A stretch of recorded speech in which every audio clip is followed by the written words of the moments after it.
Back in 1983 in the spring, we received a call from Smoky Mountain Christian Men's Fellowship, and they told me that there was a nucleus of people in Jefferson City that was wanting to have a church. There was no Christian church at all in Jefferson County, and they had been driving to various locations for church, and they were really wanting to plant a church in Jefferson City. Men's Fellowship asked if we might be interested. And what was really interesting for us is the fact that I had been praying for some time about church planting. That had been a real desire of my heart to plant a church. And so when they called me, that immediately struck a chord in our lives, because we'd been talking about that. And the fact that it was close to home was just really a bonus. Mm-hmm. And so we came to Jefferson City and met about 6 or 7 people that would become the nucleus, and it really just fit what we wanted to do. However, I remember coming back to the church where I was preaching and told them about what I was thinking about doing, and told them who I was going to be working with. And I remember them very well looking and said, "Boy, that's a real step of faith, with no more people than you're going to be planting with," because we only had just a very small number. But we really sensed God's call, and that's how it began. Well, we were excited that we could move back closer to family, because family is very important to us. Of course, I was thinking of the more practical things, as I do. I was thinking about where would we live. It necessitated purchasing a house, which we had never done. Mm. So we had to find a home that we could afford to buy. I was also very concerned about my children, because we were coming to a church that had one child that was younger than all of our children, and one about the same age of Grace Ann, which is 5th grade at that time. And we were leaving about 30 children that our children had been born the same years and played with and went to church with. So my concern was, how would our children manage? How would they cope with leaving that security? But what I could have never anticipated was how God would bless us through that, because our children began to take some real ownership in the new church plant. If we were setting up chairs or fixing communion or sweeping up afterwards, they were right there helping us. So they began to take pride in this new church work, and felt like they were certainly a part of it, which they were. And the benefit that came from that is that our children have learned that we go to church not to sit but to serve. And to this day, thankfully, that's how they see going to church. The children had a father that is the same person at home that he is at church, and I think that is crucial in ministry. Also, our children had people in the church that loved them, so they actually grew up thinking it was a privilege to be the preacher's kids. We did not disappoint those people who were watching closely. Our children were able to make some mistakes, and we were able to give some folks some things to talk about occasionally. We were just normal, normal kids, sometimes at the wrong place with wrong people. But overall, the blessing of having a church family that supported us and loved our family, loved our children, taught our children. First of all, I think it might be important to say that this is something that we never planned for, never really thought about, but without question, it is one of the proud aspects of my ministry, is to get to go to work each day with my boys and serve alongside of them, and to see their love for the kingdom, their love for the ministry, and again, their commitment to giving and doing whatever it takes to get the job done. They're willing to serve, they're willing to work, they're willing to labor. The girls were on a preschool rotation teaching list at the church when they were in high school and all through college. They helped out with that.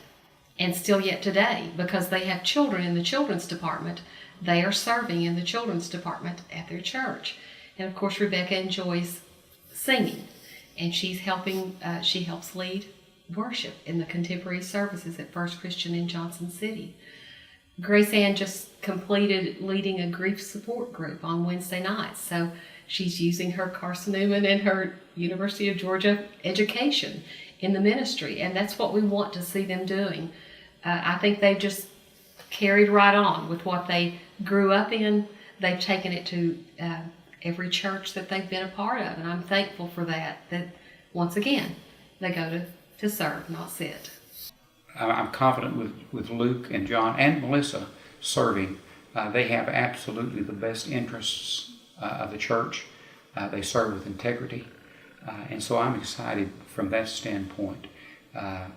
We've just completed our, another building program, and I think it's going to be a great tool for us in the future as we continue to grow and continue to minister to our community.